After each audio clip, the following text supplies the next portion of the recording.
TSPSC ఇచ్చే నోటిఫికేషన్‌లో భాగంగా మనకు గ్రూప్ 1కు గానీ, ఇతర కాంపిటీటివ్ ఎగ్జామ్స్‌కు గానీ, పల్లవులు అనే లెసన్ నుంచి తప్పనిసరిగా క్వెషన్స్ వస్తాయి. మనము గత క్లాస్‌లో పల్లవులలో సింహ విష్ణువు, మొదటి మహేంద్రవర్మ, మొదటి నరసింహవర్మ గురించి చదువుకోవడం జరిగింది. ఇప్పుడు ఈ క్లాసులో పల్లవులలో రెండవ మహేంద్రవర్మ దగ్గర నుంచి చూద్దాం. మొదటి నరసింహవర్మ యొక్క కుమారుడు రెండవ మహేంద్రవర్మ. రెండవ మహేంద్రవర్మ 668 నుంచి 670 సంవత్సరాల మధ్యకాలంలో రెండవ మహేంద్రవర్మ పరిపాలించాడు. చాళుక్య రాజైన మొదటి విక్రమాదిత్యుడు రెండవ మహేంద్రవర్మను ఓడించాడు. ఇతడు మొదటి నరసింహవర్మ కుమారుడు. రేనాటి తెలుగు చోడులు, బాణవంశపు రాజులు పల్లవుల అధికారాన్ని ధిక్కరించి చాళుక్యుల ఆధిపత్యాన్ని అంగీకరించారు. దీనికి కారణం ఏంది అంటే, రెండవ మహేంద్రవర్మను ఎప్పుడైతే చాళుక్యరాజు మొదటి విక్రమాదిత్యుడు ఓడించాడో, రెండవ మహేంద్రవర్మ సమర్థుడు కాదు అన్న ఉద్దేశంతోటి వారి దగ్గర సామంతులుగా ఉన్నటువంటి రేనాటి తెలుగు చోడులు, తర్వాత బాణవంశపు రాజులు ఇమీడియట్లీ పల్లవుల యొక్క అధికారాన్ని ధిక్కరించి చాళుక్యుల అధికారాన్ని అంగీకరించడం జరిగింది. దీని తర్వాత మనకు మొదటి మహేంద్రవర్మ తర్వాత మొదటి పరమేశ్వరవర్మ 670 సంవత్సరం నుంచి 683 సంవత్సరాల మధ్యకాలంలో రాజ్యాన్ని పరిపాలించాడు. ఇతని కాలంలో బాదామి చాళుక్యులతో పాటుగా మైసూరు గాంగరాజులతో, పాండ్యులతో యుద్ధాలు ప్రారంభమైనవి. జనరల్గా బాదామి చాళుక్యులతో మాత్రమే పల్లవులకు ఘర్షణలు ఉండేది. కానీ మొదటి పరమేశ్వరవర్మ కాలంలో మైసూరు ప్రాంతాన్ని పరిపాలిస్తున్న గంగరాజులతోటి, దక్షిణాన కన్యాకుమారి వరకు ప్రాంతాన్ని పరిపాలిస్తున్న పాండ్యులతోటి యుద్ధాలు ప్రారంభం కావడం జరిగింది. పాండ్యరాజు పల్లవ రాజ్యంపై దండెత్తి సత్వాలి, శంకరమంగై యుద్ధములలో పరమేశ్వరవర్మని చేతిలో ఓడిపోయాడు. పాండ్యరాజు పల్లవ రాజ్యంపై దండెత్తి సత్వాలి, శంకరమంగై యుద్ధాలలో మొదటి పరమేశ్వరవర్మతో యుద్ధాలు చేశాడు. ఈ యుద్ధంలో పరమేశ్వరవర్మ అనేవాడు విజయం సాధించాడు. మొదటి పరమేశ్వరవర్మ విజయం సాధించాడు. పాండ్యరాజు ఓటమి చెందాడు. చాళుక్య మొదటి విక్రమాదిత్యుడు పాండ్యరాజైన హరికేసరి పరాంకుశవర్మతో కలిసి దండెత్తి రాగా పెరువనల్లూరు వద్ద జరిగిన యుద్ధంలో వీరిద్దరిని కూడా ఇతడు ఓడించాడు. మొదటి పరమేశ్వరవర్మ రాజ్యకాలంలో చాళుక్య మొదటి విక్రమాదిత్యుడు పాండ్యరాజైనటువంటి హరికేసరి పరాంతక వర్మతో కలిసి దండయాత్ర చేసుకుంటూ వచ్చాడు. ఈ యుద్ధంలో పెరువనల్లూరు యుద్ధంలో ఇతడు వారిద్దరిని కూడా ఓడించడం జరిగింది. దీని తర్వాత మరో పల్లవ వంశ రాజులలో గొప్ప రాజు రెండవ నరసింహవర్మ. ఇతడు మొదటి పరమేశ్వరవర్మ యొక్క కుమారుడు. ఇతడు శైవ మతాన్ని స్వీకరించి కంచిలో కైలాసనాథ ఆలయము, మహాబలిపురంలో తీర దేవాలయాన్ని నిర్మించాడు. మనకు ఎగ్జామినేషన్లో ఏమడుగుతాడు క్వశ్చన్ అంటే, మహాబలిపురమును ఎవరు నిర్మించారు? పల్లవరాజు మొదటి నరసింహవర్మ నిర్మించాడు. మహాబలిపురంలో ఏకశిలా నిర్మితమైన రాతి రథాలను ఏ రాజు నిర్మించారు? మొదటి నరసింహవర్మ. మహాబలిపురంలో తీర దేవాలయాన్ని నిర్మించిన రాజు రెండవ నరసింహవర్మ. తీర దేవాలయాన్ని ఏమంటామంటే షోర్ టెంపుల్ అని అంటాం. ఇది చాలా ఇంపార్టెంటు. గతంలో ఇంతకుముందు కూడా వివిధ కాంపిటేటివ్ ఎగ్జామ్లో అడిగేది. రెండవ నరసింహవర్మ కంచిలో కైలాసనాథ ఆలయం ఉన్నది. ఈ కైలాసనాథ ఆలయాలు రెండు ఉన్నాయండి. రెండవ నరసింహవర్మ కంచిలో కైలాసనాథ ఆలయము నిర్మించాడు. అట్లాగే మనకు రాష్ట్రకూట రాజైన రెండవ కృష్ణుడు ఎల్లోరాలో కైలాసనాథ ఆలయం. కాకపోతే ఈయనేమో దీన్ని రాయితో కట్టాడు, అతనేమో దాన్ని రాయిని తొలిపించి దేవాలయంగా మలిచాడు. పెద్ద బండరాయిని తొలిపించి, మొదటి కృష్ణుడు పెద్ద కొండను బండరాయిని తొలిపించి దేవాలయంగా మలిచాడు. మొదటి కృష్ణుడు కైలాసనాథ ఆలయం ఎల్లోరాలో. ఇక్కడ రెండవ నరసింహవర్మ కంచిలో కైలాసనాథ ఆలయాన్ని నిర్మించాడు. మహాబలిపురంలో తీర దేవాలయాన్ని నిర్మించాడు. దాన్ని మనం షోర్ టెంపుల్ అని పిలుస్తాం. ఆ తర్వాత దశకుమార చరిత్ర రచించినటువంటి దండి అనే కవిని రెండవ నరసింహవర్మ ఆదరించాడు. రెండవ నరసింహవర్మ దండి అను కవిని ఆదరించాడు. దండి దశకుమార చరిత్ర అను గ్రంథాన్ని రాశాడు. రెండవ నరసింహవర్మ చైనా దేశానికి దౌత్య వర్గాలను పంపి వర్తక వాణిజ్యాలను పెంపొందించాడు. రెండవ నరసింహవర్మ చైనా దేశానికి దౌత్య వర్గాలను పంపి వర్తక వాణిజ్యాలను పెంపొందింపజేయడం జరిగింది. ఈ రెండవ నరసింహవర్మకు గల బిరుదులు ఆగమ ప్రియ, రాజసింహ, శంకర భక్త మొదలగునటువంటి బిరుదులు. రెండవ నరసింహవర్మకు గల బిరుదులు ఆగమ ప్రియ, రాజసింహ, శంకర భక్త అనే బిరుదులు రెండవ నరసింహవర్మకు ఉన్నవి. రెండవ నరసింహవర్మ తర్వాత అతని కుమారుడు రెండవ పరమేశ్వరవర్మ రాజ్యానికి వచ్చాడు. రెండవ పరమేశ్వరవర్మ క్రీస్తు శకము 730 సంవత్సరం నుంచి 733 సంవత్సరాల మధ్యకాలంలో రాజ్యాన్ని పరిపాలించాడు. ఈ రెండవ పరమేశ్వరవర్మ పశ్చిమ గాంగులతోటి జరిగిన మిలిందై యుద్ధంలో మరణించాడు. దీంతో సింహ విష్ణువు యొక్క వంశము అంతరించింది. సింహ విష్ణువు ద్రావిడ దేశంలో పల్లవుల అధికారాన్ని స్థాపించినవాడు సింహ విష్ణువు. ఆయన అధికారము అంతరిస్తుంది. ఆ తర్వాత అతని సోదరుని యొక్క సంతతి వారు అధికారంలోకి వస్తారు. అతని సోదరుని యొక్క సంతతే నందివర్మ కిందికి వస్తుంది. ఈ నందివర్మ పల్లవ రాజ్యాన్ని క్రీస్తు శకము 733 సంవత్సరం నుంచి 794 సంవత్సరాల మధ్యకాలంలో నందివర్మ పల్లవ రాజ్యాన్ని స్థాపించాడు. నందివర్మకు పల్లవ మల్లుడు అనే బిరుదు ఉన్నది. ఇది ఇంపార్టెంట్. గత ప్రీవియస్ ఎగ్జామ్లలో కూడా అడిగాడు. పల్లవ మల్లుడు అనే బిరుదు కలిగినటువంటి పల్లవ రాజు నందివర్మ. నందివర్మ అశ్వమేధ యాగం చేశాడు. ఇప్పటి వరకు మనం చదువుకున్నటువంటి పల్లవ రాజులలో అశ్వమేధ యాగం చేసిన రాజు నందివర్మ. నందివర్మ అశ్వమేధ యాగం చేశాడు. రాజ్యం యొక్క సరిహద్దులను తెలుసుకోవటానికి చేసే యాగమే అశ్వమేధ యాగము. ఇతని కాలంలో బాదామి చాళుక్యరాజు రెండవ విక్రమాదిత్యుడు పల్లవ రాజ్యంపై దండెత్తుకొని వచ్చి కంచిని ఆక్రమించుకోవడం జరిగింది. ఆ తర్వాత రెండవ కీర్తివర్మ కంచిపై దండెత్తి దీనిని విపరీతంగా దోచుకున్నాడు. అంటే నందివర్మ అనే వ్యక్తి పెద్ద సమర్థుడు కాకపోవడం వలన చాళుక్య రాజు అయినటువంటి రెండవ విక్రమాదిత్యుడు మరియు రెండవ కీర్తివర్మలు పల్లవ రాజ్యం మీద దండెత్తి కంచిని దోచుకొని నష్టం కలిగించడం జరిగింది. ఆ తర్వాత రాష్ట్రకూట రాజైన దంతిదుర్గుడు, ఎందుకంటే మనకు బాదామి చాళుక్య రాజ్య శిథిలాల మీద స్థాపించబడిందే రాష్ట్రకూట రాజ్యం. రాష్ట్రకూట రాజ్యాన్ని స్థాపించిన వాడు దంతిదుర్గుడు. ఈ దంతిదుర్గుడు పల్లవ రాజ్యంపై దండెత్తి నందివర్మను ఓడించాడు. ఈ దంతిదుర్గుని చేతిలో ఓటమి చెందినటువంటి నందివర్మ తన కూతురు రేవాదేవిని దంతిదుర్గునికి ఇచ్చి వివాహం చేశాడు. నందివర్మ తన కూతురు రేవాదేవిని దంతిదుర్గునికి ఇచ్చి వివాహం చేశాడు. ఇతడు గొప్ప విష్ణు భక్తుడు. నందివర్మ గొప్ప విష్ణు భక్తుడు. కంచిలో ముక్తేశ్వరాలయం, వైకుంఠ పెరుమాళ్ ఆలయాలని నిర్మించాడు. నందివర్మ కంచిలో నిర్మించినటువంటి ఆలయాలు కంచిలో ముక్తేశ్వరాలయం మరియు వైకుంఠ పెరుమాళ్ ఆలయము, ఈ రెండు ఆలయాలను నందివర్మ కంచిలో నిర్మించాడు. కాబట్టి కంచిని ఏమంటామంటే దేవాలయాల నగరము అని చెప్పేస్తాం. కంచిని దేవాలయాల నగరము అని పిలుస్తాం. దంతివర్మ మనకు నందివర్మ కుమారుడు. ఇతడు పాండ్యుల దండయాత్రల వలన తన రాజ్యములో అధిక భాగాన్ని కోల్పోవలసి రావడం జరిగింది.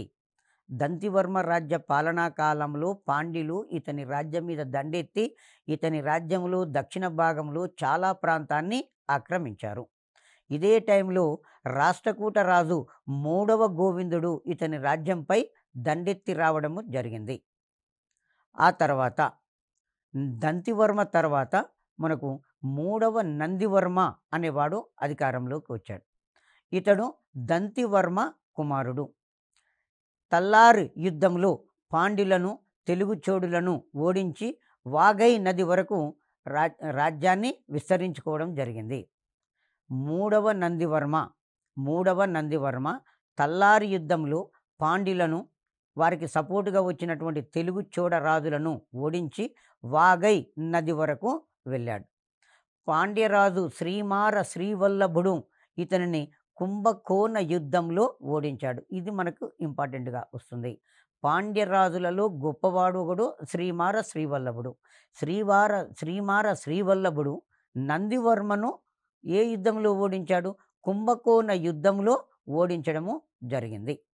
ఇతని తర్వాత నందివర్మ, మనకు మూడవ నందివర్మ తర్వాత నృపతుంగవర్మ అనేవాడు అధికారంలోకి వచ్చాడు.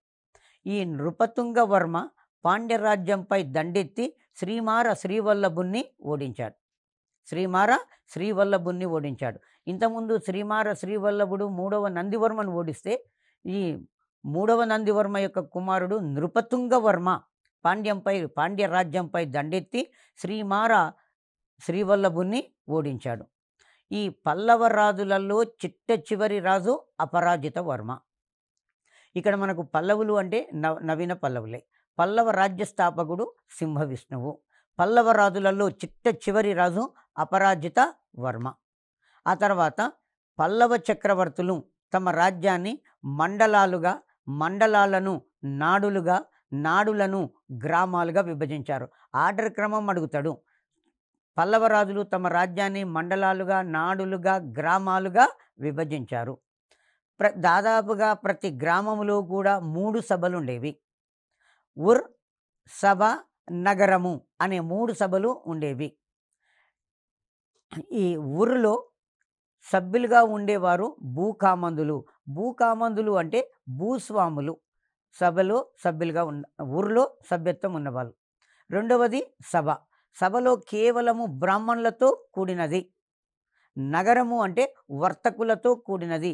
గతంలో కూడా చాలాసార్లు ఎగ్జామినేషన్లో ఇచ్చిన క్వశ్చన్ ఏంటంటే, పల్లవుల కాలంలో గ్రామ సభలో ఎన్ని సభలు ఉన్నవి? 3 ఉర్, సభ, సమితి అంటాం.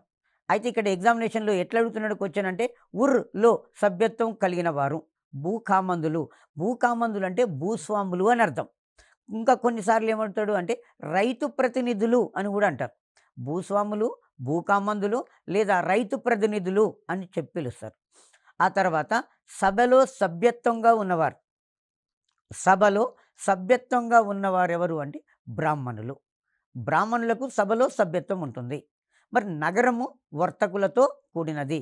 మరొకసారి చూడండి, ఉర్ భూకామందుల సభ బ్రాహ్మణులతో కూడినది, నగరము వర్తకులతో కూడినటువంటిది. మరి గ్రామాలలో నేరాలను విచారించి నేరస్తులను శిక్షించడానికి ధర్మాసనాలు అనే ఒక న్యాయస్థానాలు ఉండేవి. గ్రామాలలో జరిగినటువంటి నేరాలను విచారించి శిక్షించడానికి ధర్మస్థానాలు అనే న్యాయస్థానాలు ఉండేవి. ఇట్లా కూడా క్వశ్చన్ వస్తుంది. పల్లవుల కాలంలో గ్రామాలలో నేర విచారణ చేసి నేరస్తులను శిక్షించే న్యాయస్థానాలకు ఏమని పేరు? ధర్మాసనాలు అనేక పేరు ఉంటుంది. పల్లవుల కాలంలో రాజ్యానికి ముఖ్యమైన ఆదాయము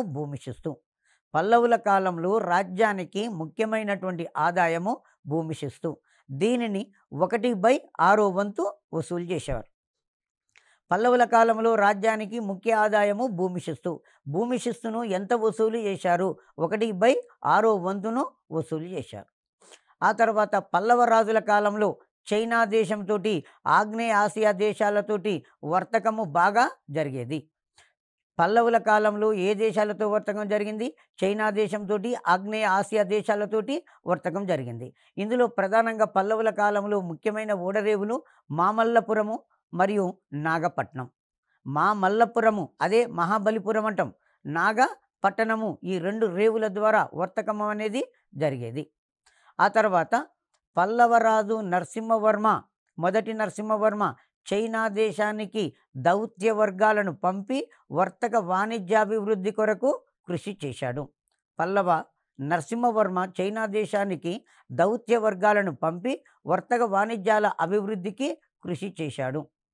అయితే ఇక్కడ మనకు ఈ సాహిత్య సేవ తీసుకున్నట్లయితే గ్రూప్ 1 అభ్యర్థులు బాగా గమనించండి. ప్రతిసారి కూడా మనకు ఈ చెప్పే విధానంలో ఇక్కడ ఒక రాజు గురించి తీసుకున్నప్పుడు పూర్తిగా రాజు సమాచారం మొత్తం అందులోనే ఉంటుంది. ఇక్కడ మత పరిస్థితులను తీసుకున్నట్లయితే పల్లవుల కాలంలో మత పరిస్థితులను తీసుకున్నట్లయితే క్రీస్తు శకము 550 సంవత్సరంలో పల్లవుల కాలంలో మతం గురించి ఒక ఉద్యమం వచ్చింది. అందులో నాయనారులు, ఆల్వారులు అంటాం. నాయనారులు అంటే శైవమత భక్తులు అని అర్థం. నాయనారులు అంటే శైవమత భక్తులు అని చెప్పేస్తాం. ఈ నాయనారులు అనేవాళ్ళు మొత్తం ఎంతమంది ఉన్నారు? 63 మంది ఉన్నారు. నాయనారులు టోటల్గా 63 మెంబర్స్ ఉన్నారు. నాయనార్ల యొక్క రచనను ఏమంటామంటే తేవారం అంటాడు. ఎగ్జామినేషన్లో ఇదే అడుగుతాడండి. ఫస్ట్ అడిగేది ఏంటంటే నాయనారులు అనగా అంటాడు. నాయనారులు అంటే శైవమత భక్తులు అని అర్థం. ఆ తర్వాత నాయనార్ల యొక్క రచనను ఏమంటారు? తేవారం అని పిలుస్తాం. నాయనార్ల యొక్క రచనను తేవారము అంటాం. నాయనార్లలో అన్ని వర్గాల వారు ఇందులో ఉన్నారు.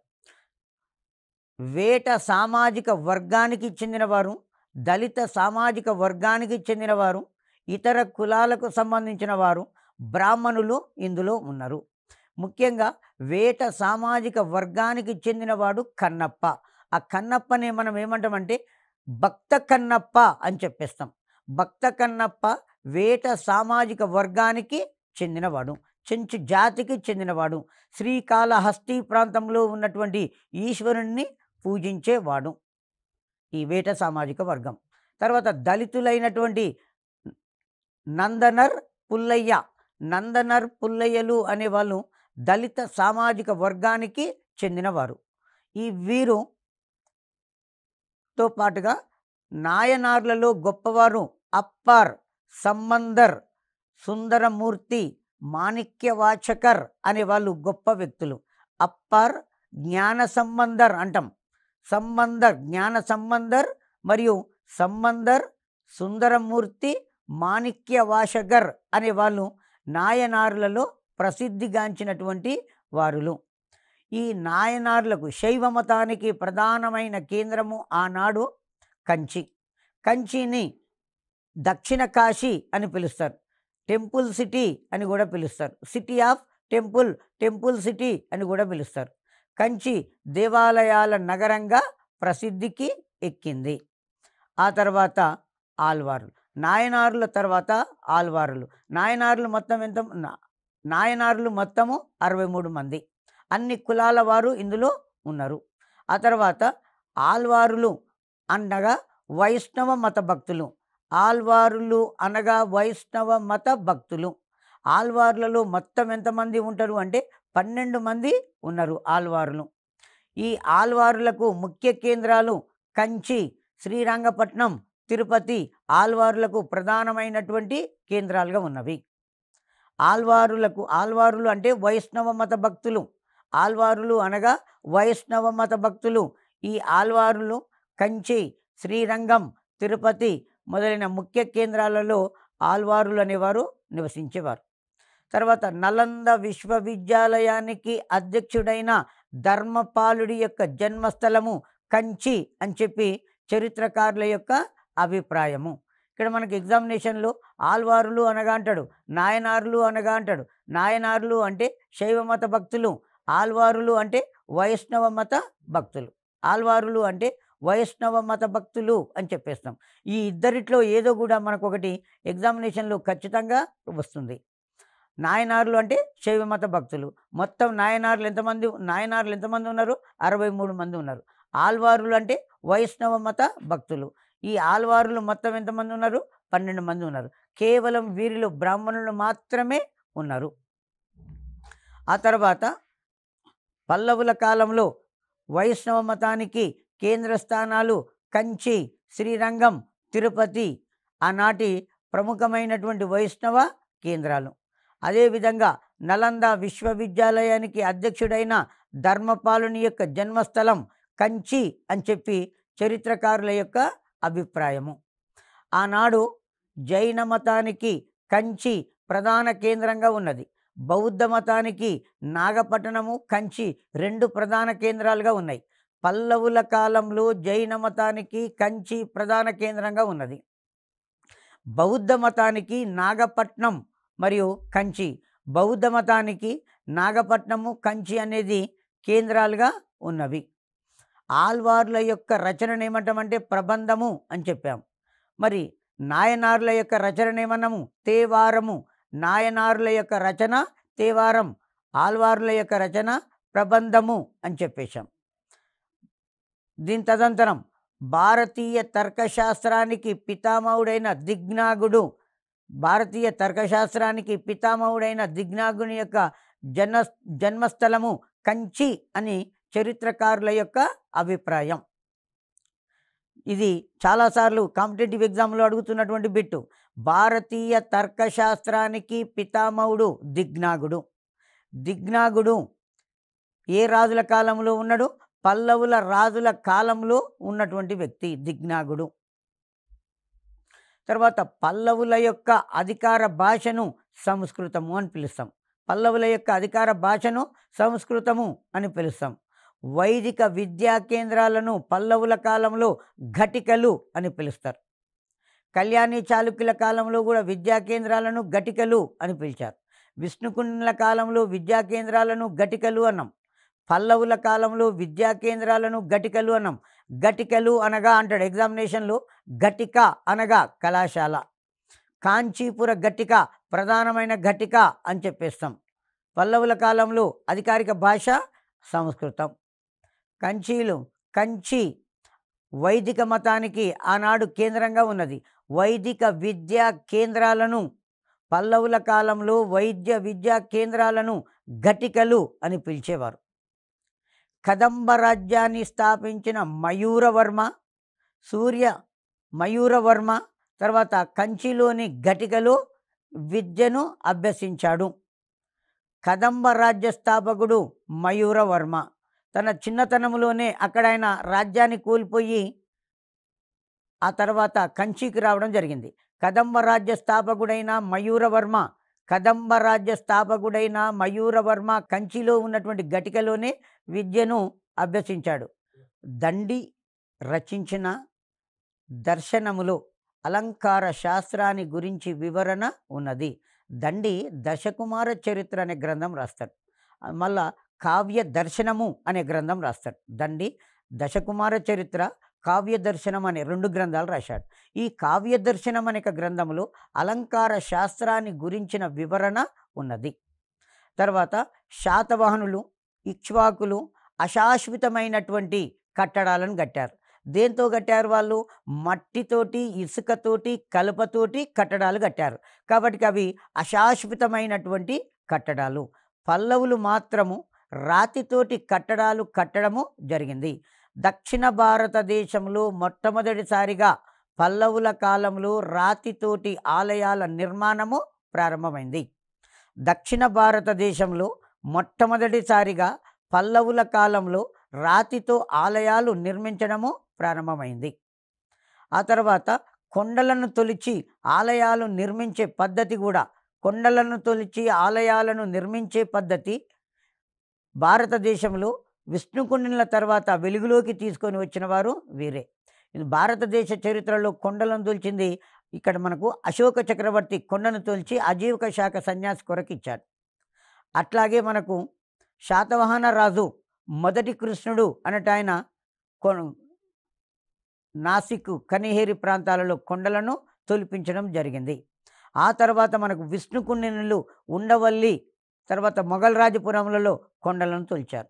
ఇక్కడ పల్లవులు అనేవాళ్ళు దక్షిణ భారతదేశంలో పల్లవులు కూడా కొండలను తొలిచి ఆలయాలను నిర్మించడం జరిగింది. భారతదేశ చరిత్రలో విష్ణుకుండినుల తర్వాత కొండలతోటి ఆలయాలు నిర్మించే పద్ధతిని వెలుగులోకి తెచ్చిన వారు ఈ పల్లవ రాజులు. వీరు గుహాలయాలు లేదా మండపాలు నిర్మించారు. మండపాలను నిర్మించారు. మహేంద్రవర్మ మొట్టమొదటిసారిగా మందగట్టు వద్ద గుహాలయాలు తొలిపించాడు. పల్లవ రాజులలో మొట్టమొదటిసారిగా గుహాలయాలను తొలిపించిన రాజు మహేంద్రవర్మ, మొదటి మహేంద్రవర్మ. ఈ మొదటి మహేంద్రవర్మ మందగట్టు వద్ద మంద గట్టు వద్ద గుహాలయాన్ని తొలిపించాడు. ఆ తర్వాత పల్లవుల కాలంలో ఏకశిలా నిర్మితమైనటువంటి రాతి రథాలను నిర్మించారు. ఇందులో ప్రధానంగా ఏకశిలా రథాలు ఎక్కడ ఉన్నవి? మహాబలిపురంలో ఉన్నవి. ఈ 9 ఏకశిలా రాతి రథాలను నిర్మించిన పల్లవరాజు మొదటి నరసింహవర్మ పల్లవరాజు అనేవాడు నిర్మించాడు. ఆ తర్వాత ప్రధానంగా ఏకశిలా నిర్మితమైన రాతి రథాలు ప్రధానంగా 9 ఉన్నవి. ఇందులో 5 కూడా ఒకే దగ్గర ఉన్నాయి. ఈ 5 ఒకే ప్రాంతంలో ఉండడం వలన వీటిని పంచపాండవ రథాలు అంటారు. పంచపాండవ రథాలు అని చెప్పేస్తారు.